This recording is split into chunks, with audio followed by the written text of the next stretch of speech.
다 함께 성경 봉독하도록 하겠습니다.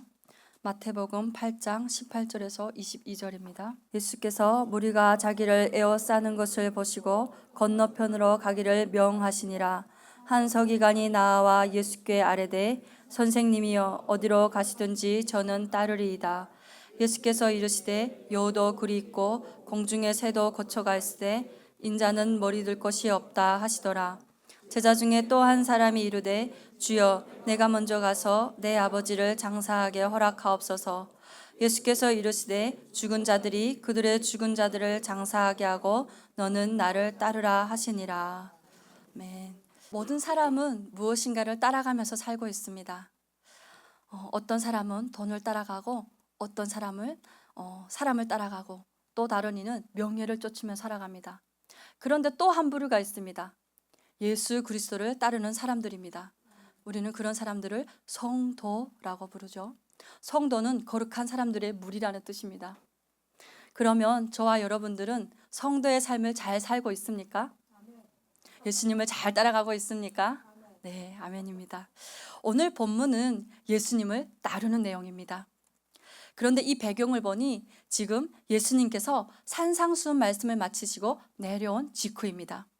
7장 28절에서 29절을 보니까 예수님께서 산상수훈 말씀을 가르치시는데 무리들이 그 말씀의 가르침을 듣고 놀랍니다. 그러고 뭐라 하냐면요, 그 말씀을 가르치는 것이 자기들의 서기관들과 같지 아니하고 말씀에 권위가 있다고 합니다. 네, 이때부터 많은 무리들이 예수님을 따르기 시작합니다. 그리고 예수님은 이 말씀을 마치시고 내려오신 직후 나병 환자를 고치십니다. 그리고 백부장의 하인을 고치십니다. 예수님께 나오는 병든 자, 귀신 들린 자, 아픈 자, 모든 자를 다 고쳐주십니다. 그러니까 예수님은 지금 말씀에 권위가 있는 것뿐만 아니라 플러스 뭡니까? 네, 치유의 능력도, 그 권능이 있는 겁니다. 그러니까 사람들에게 예수님은 한순간에 유명 인사가 되신 것입니다. 그러니까 서문의 서문을 듣고 더 많은 사람들이 예수님을 따르기 시작합니다. 그런데 예수님은 이런 무리들이 자신을 에워싸는 것을 보시고 묵묵히 지켜보시기만 합니다. 그러면 예수님과 함께 했던 제자들은 어땠을까요?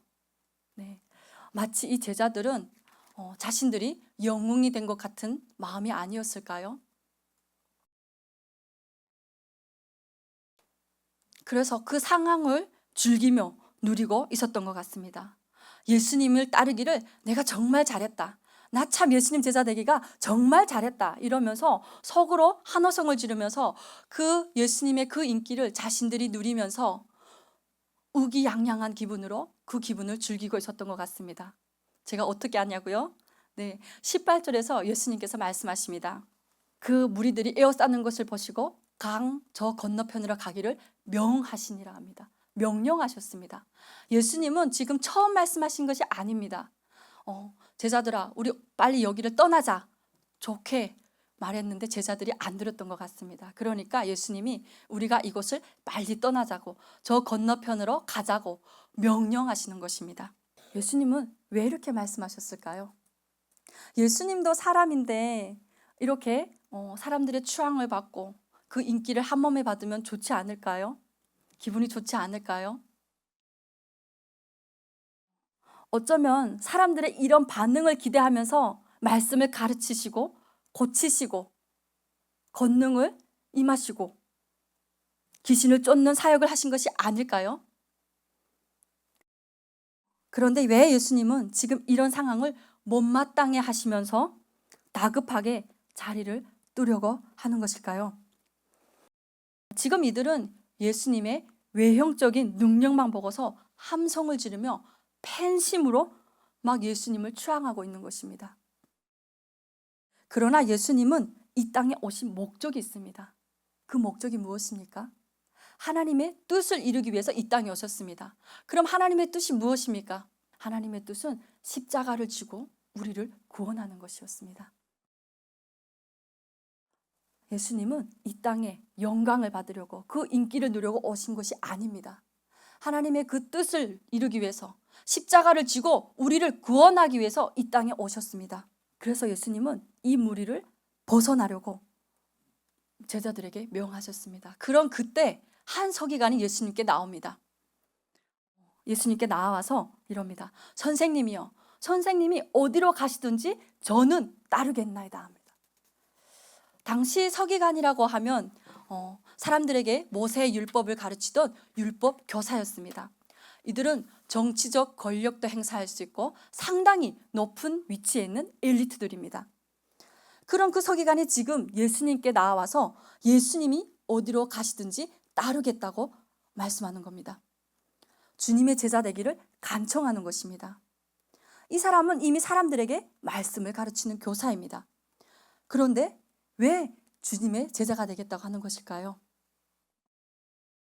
왜냐하면요, 예수님을 따라다니면서 서기관들이 갖지 못한 말씀의 권위와 명예와 모든 것을 다 얻을 것 같은 것입니다.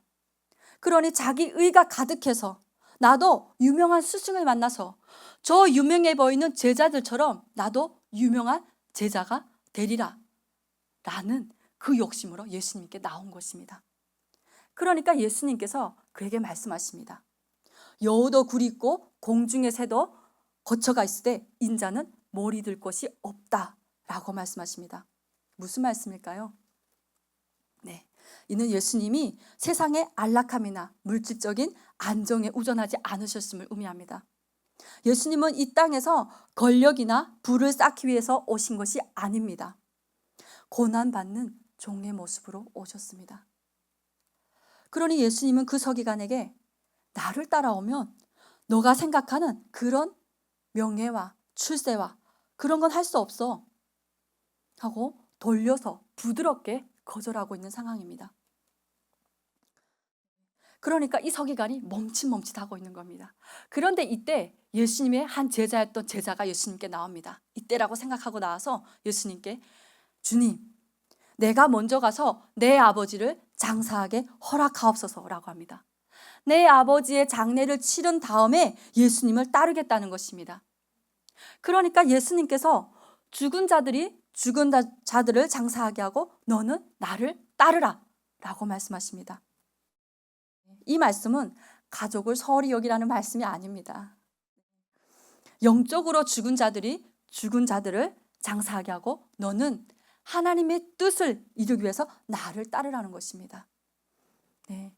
아니, 한 서기관은 예수님이 어디로 가시든지 따르겠다고 하는 것은 따르지 말라고 부드럽게 거절하고 있는 상황이고, 또 한 제자는 나중에 따르겠다고 하는데 지금 당장 따르라고 말씀하십니다. 네, 왜 이럴까요? 한 서기관은 주님을 따를 때 겪게 될 그 고난에 대해서는 생각지 못하고 그저 예수님의 그 상황을 보고 명성을 얻으려고 했다면, 이미 제자였던 한 제자는 집에 있는 부모님의 걱정으로 인해서 어떡합니까? 지금은 주님을 따를 수 없다는 것을 이 제자가 주님께 부드럽게 거절하고 있는 상황입니다. 그러니까 이 제자는 심지어 옆에서, 예수님의 그 옆에서 예수님을 따라다니면서 모든 기적을 보고 말씀의 가르침을 받았던 제자임에도 불구하고 따르기를 망설여합니다. 그러나 예수님은 단호하게 말씀합니다. 너는 나를 따르라 라고요. 그런데 이런 한계를 넘어 주님의 말씀 한마디에 따라 나섰던 사람들이 있습니다. 누굴까요? 네, 우리가 잘 알고 있는 베드로입니다. 그는 어부였습니다. 그는 서기관처럼 학식이 있고 돈이 많고 그런 사람이 아니었습니다. 이들은 배운 것도 없고 하루하루 바닷가에서 그물질을 하면서 생계를 위해서 물고기를 잡는 것밖에 할 수 없었습니다. 여느 날처럼 바닷가에서 고기를 잡고 있었습니다. 그런 베드로를 보시고 예수님이 부르십니다. 베드로야, 너는 나를 따르라 라고요. 그랬더니 베드로는 고기를 잡고 있던 그 그물을 버리고 예수님을 바로 따라 나섭니다. 베드로에게 있어서 이 그물은 생업이었습니다. 이것이 없으면 베드로는 굶어 죽습니다. 그런데 그것을 버리고 예수님을 따라 나섭니다. 그리고 예수님은 오늘 본문 마태복음의 저자인 마태복음도 말씀합니다. 나를 따르라. 마태는 당시 세간에서 로마의 앞잡이로 사람들에게 세금을 거두며 돈의 노예가 되었던 세리였습니다. 그런 그를 예수님이 마태야 나를 따르라 라고 한마디를 말씀하시자 그 돈과 안정된 그 모든 삶을 버리고 예수님을 따라 나섭니다. 그러면 이들에게는 무슨 힘이 작동했기에 생업인 그물을 바로 버리기까지 하면서 또 마태는 돈 있는 안정된 삶을 버리기까지 하면서 예수님을 선뜻 따라 나섰을까요? 네, 그 이유를 예수님은 십자가에서 달려 죽기 하루 전날 제자들에게 말씀하십니다. 우리 다 함께 같이 읽어볼까요? 요한복음 15장 16절입니다. 너희가 나를 택한 것이 아니요 내가 너희를 택하여 세웠나니 이는 너희로 가서 열매를 맺게 하고 또 너희 열매가 항상 있게 하여 내 이름으로 아버지께 무엇을 구하든지 다 받게 하려 함이라. 아멘. 네, 이 말씀 구절로 이미 끝났습니다. 우리가 선택한 것이 아니라 예수님이 선택하셨다는 것입니다. 네, 생업인 그물도 버리고 거부할 수 없이 바로 따라 나설 수 있는 이 힘은 예수님이 선택하셨기 때문이라는 것입니다. 돈조차도 안정된 삶조차도 버리고 따라 나설 수 있는 힘은 우리가 마태가 선택한 것이 아니라 예수님이 선택하셨다는 것입니다. 네. 귀신도 쫓아내시고 죽은 자도 살리시고 말씀에 권위가 있으신 예수님이 택하셨기에 그 힘을 과연 누가 거부할 수 있겠습니까? 그러나 오늘 본문에 등장하는 한 서기관이 있습니다. 이 서기관은 자기 욕심에 가득 차서 자기 의가 충만해서 저는 예수님이 어디로 가든지 저는 따르겠나이다 합니다. 네, 그리고 자기가 선택했습니다. 그랬더니 그 결과는 어떻습니까? 말씀을 보면 그 서기관이 따라 나섰다는 이야기는 없습니다. 왜냐면요, 예수님께서 나를 따라 나서면 네가 생각하는 그런 부와 명성과 명예, 출세 이런 건 없어. 고난이 있는 삶이야 하고 설명해 주셨기 때문입니다. 자기가 선택했기에 그 결과가 자기가 생각하는 결과가 아니면 순식간에 마음을 바꿀 수 있습니다. 자기가 이 선택의 주인이기 때문에 내가 기분 나쁘면 그저 버리면 그만입니다. 아닌 것 같습니까? 네, 그러면 우리가 다 아는 부자 청년에 대해서 얘기를 해볼까요? 한 청년이 있었습니다. 그는 세상적으로 부족함이 없는 그런 사람이었습니다. 많은 재물을 가지고 있었고요. 어릴 때부터 율법을 지키면서 살아왔다고 자부해 왔습니다. 그런 그에게 한 가지 질문이 있었습니다. 근데 내가 이렇게 하면 영생을 얻을 수 있을까? 라는 질문이었습니다. 그런데 그 마을에 예수님이 오셨습니다. 그러니까 이 청년이 예수님께 나아갑니다. 예수님, 선한 선생님이요.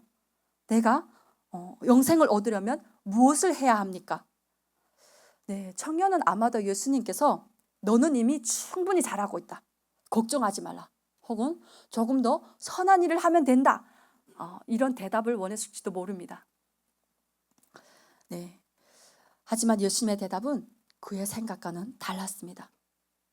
내가 계명을 지켰느냐? 내가 내 이웃을 내 몸처럼 사랑하였느냐? 라고 말씀하십니다. 그랬더니 이 청년이 네, 저는 어릴 적부터 율법을 지키면서 살아왔습니다. 그 계명을 지키면서 살아왔습니다. 라고 답합니다. 그럼에도 그의 마음은 여전히 불안합니다. 그래서 이것만으로 충분한가? 그는 뭔가 더 필요한 것 같을 것 같았습니다. 그래서 다시 물었습니다. 예수님께 나아가서. 그렇다면 아직도 부족한 것이 있습니까? 그때 예수님께서 말씀하셨습니다. 내가 온전하고자 하느냐?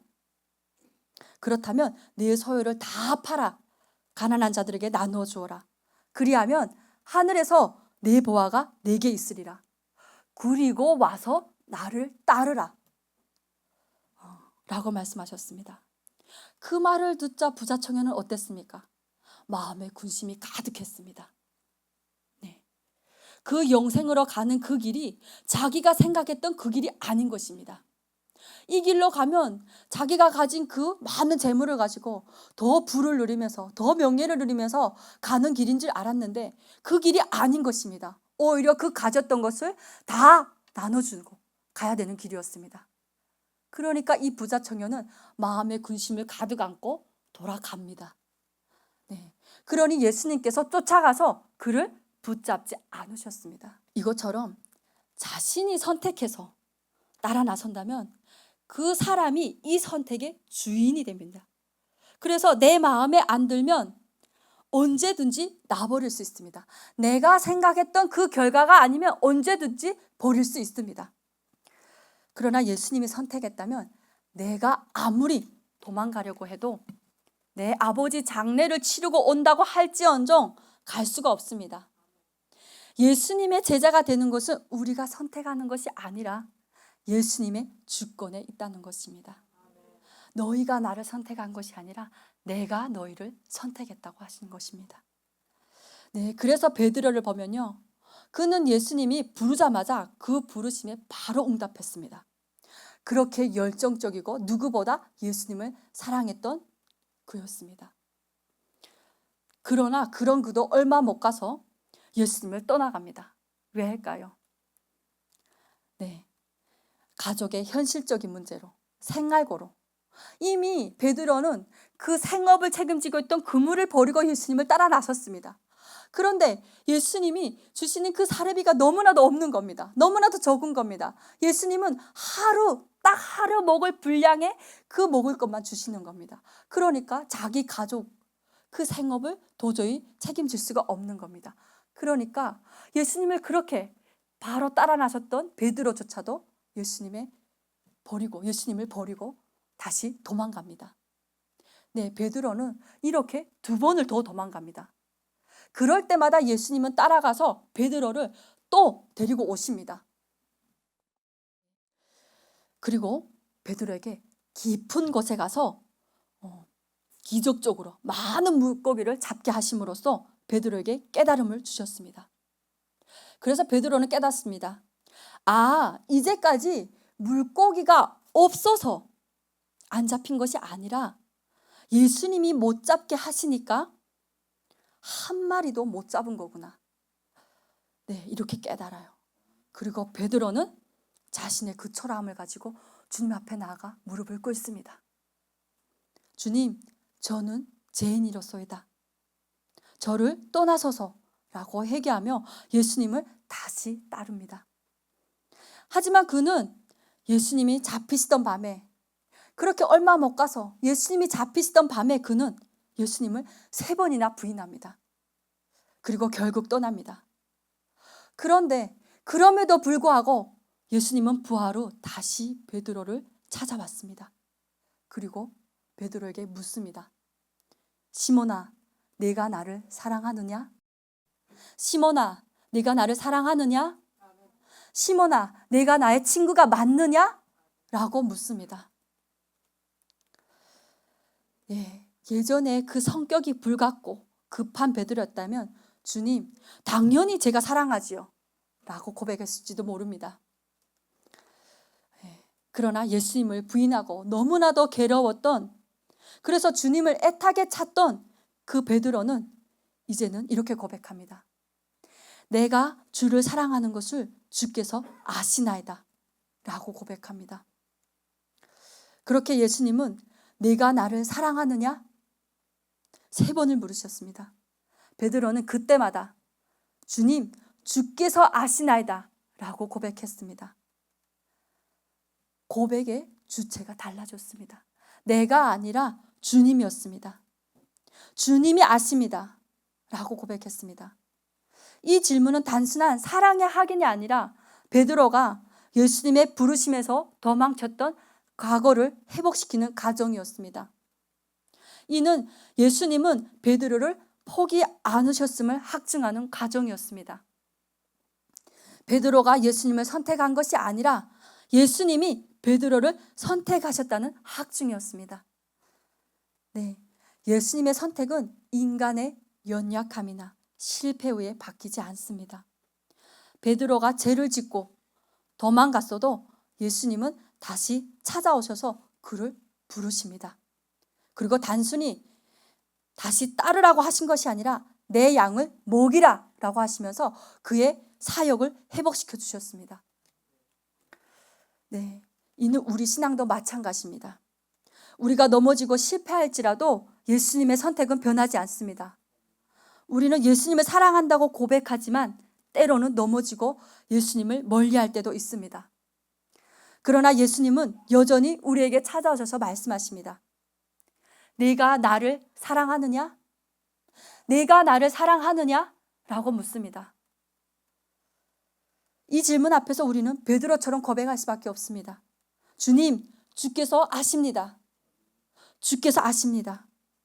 그러므로 우리의 구원은 우리의 의지나 행위에 달린 것이 아니라 우리를 먼저 선택하신 예수님의 은혜에 달려 있습니다. 아무리 죄를 짓고 실패해도 예수님께서 붙드시기에 우리는 안전합니다. 다시 그 크신 은혜로 말미암아 일어날 수 있고요. 하나님 앞으로 나아갈 수 있습니다. 그러면 이렇게 예수님이 우리를 선택했으니 그 예수님을 따라가면 그 길이 평탄하고 순조로울까요? 네, 23절에 보니 예수님이 배에 제자들과 함께 올라가서 건너편으로 건너가고 있습니다. 그런데 바다에 큰 놀이 일어나 배가 물결에 덮이게 되어 아차하면 죽게 생겼습니다. 그런데 예수님은 주무시고 계시는 겁니다. 지금 제자들은 예수님의 그 인기를 자신들도 누리면서 우기양양해 있었는데, 아니 이게 웬일입니까? 예수님을 따라 나선 것이 아주 잘 따라 나섰다고 생각했는데 잘못하면 죽게 생겼습니다. 큰 파도가 배 밑창을 치고 그 물이 배 안으로 막 들어옵니다. 금세라도 배가 산산조각 날 것 같은 것입니다. 그러니까 이들은 주여 구원하소서 우리가 죽겠나이다 하고 주무시는 주님을 깨웁니다. 그러니까 예수님께서 일어나셔서 어찌하여 무서워하느냐, 믿음이 작은 자들아 하시고 일어나서 바람과 바다도 꾸짖습니다. 그러니까 언제 큰 널이 일었다는 듯이 바다는 금세 아주 잠잠해졌습니다. 어쩌면 예수님을 따르는 길은 이렇게 인생에 큰 널이 일 정도로 순탄치 않습니다. 그런데 이런 역경이 올 때 배에서 주무시는 예수님처럼 우리 삶에도 예수님이 없는 것처럼 느껴질 때가 있습니다. 그래서 우리는 그 문제를 더 크게 보고 그 문제에 압도되어 죽을 것 같은 것입니다. 그런데 이럴 때 우리는 주님의 제자들처럼 그 문제를 해결할 수 없다는 한계를 깨닫고 그 의기양양함을 내려놓아야 합니다. 그리고 예수님을 찾아야 합니다. 주여 구원하소서 우리가 죽겠나이다 하고 우리 옆에 계시는 주님을 불러야 합니다. 제자들이 주무시는 주님을 불렀습니다. 그랬더니 주님은 제자들의 그 비명을 듣고 깨셨습니다. 그리고 바람아 멈춰라, 바다야 멈춰라 하고 꾸짖었습니다. 네, 28절 이하의 말씀을 보면 예수님이 가다라 지방에 가셨습니다. 거기에 귀신 들린 두 사람이 있었습니다. 그들이 예수님을 보고 뭐라 하냐면요, 하나님의 아들이여 우리가 당신과 무슨 상관이 있나이까? 우리를 괴롭게 하려고 여기 왔나이까? 그러지 말고 우리를 저 돼지떼에 명해서 저 돼지떼에 보내달라고 합니다. 그러니까 예수님이 그 귀신들에게 명해가지고 돼지떼에 보냅니다. 그래서 귀신들이 나와서 돼지떼에 들어가서 돼지들이 다 물에 빠져 죽습니다. 그러니까 온 시내 사람들이 이것을 듣고 그 지방에서 나와가지고 당장 예수님을 이 지방에서 떠나달라고 합니다. 네. 그 누가 말씀 한마디로 바다의 강풍을 잠잠할 수 있겠습니까? 그 누가 말씀 한마디로 2,000마리나 되는 그 귀신의 권세를 돼지떼에 넣어 죽게 할 수 있겠습니까? 오직 예수님만이 하실 수 있다는 것입니다. 그리고 이런 분이 한 배에 같이 타고 계신다는 것입니다. 예수님께서 말씀하십니다. 너희가 나를 선택한 것 같으니? 아니야. 내가 너희를 선택한 거야. 내가 너희를 내 제자로 세운 거야. 너를 선택하고 세운 건 바로 나야 라고 예수님께서 말씀하십니다. 내가 너희와 함께 있어 라고 말씀하십니다. 네, 예수님이 우리의 주인이 되십니다. 우리는 예수님께 속해 있습니다. 예수님이 우리가 갈 길을 정하시고 앞서가시며 인도하십니다. 우리는 예수님을 바라보며 온전히 따라가기만 하면 됩니다. 온전히 믿고 의지하고 따라가기만 하면 됩니다. 그럴 때 우리를 부르신 예수님이 순종할 수 있는 용기도 주십니다.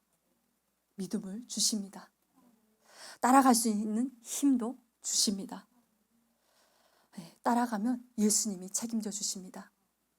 예수님이 나를 책임져 주시고요, 나의 가정을 책임져 주시고요, 나의 자녀를 책임져 주십니다. 네, 직장의 문제, 관계의 문제, 그 모든 문제도 예수님이 책임져 주십니다. 왜냐하면 그분이 나의 주인이 되시기 때문입니다. 그분이 나의 인도자가 되시기 때문입니다. 그분이 나의 보호자가 되시고 그분이 우리의 전부가 되시기 때문입니다. 그렇게 다윗은 시편에서 이렇게 노래합니다. 여호와는 나의 목자시니 내게 부족함이 없으리로다. 그가 나를 푸른 풀밭에 누이시며 실만한 물가로 인도하시는도다. 내 영혼을 소생시키시고 자기 이름을 위하여 우의 길로 인도하시는도다. 내가 사망의 음침한 골짜기로 지날지라도 해를 두려워하지 않을 것은 주께서 나와 함께 하심이라. 주의 지팡이와 막대기가 나를 안위하시나이다. 내 평생의 선하심과 인자하심이 반드시 나를 따르리니 내가 여호와의 집에 영원히 살리로라. 아멘 라고 고백합니다. 예수님의 부르심은 영원한 부르심입니다. 예수님이 우리를 영원한 하나님의 집으로 인도하고 계십니다. 이 부르심 안에 있는 한 우리는 안전합니다.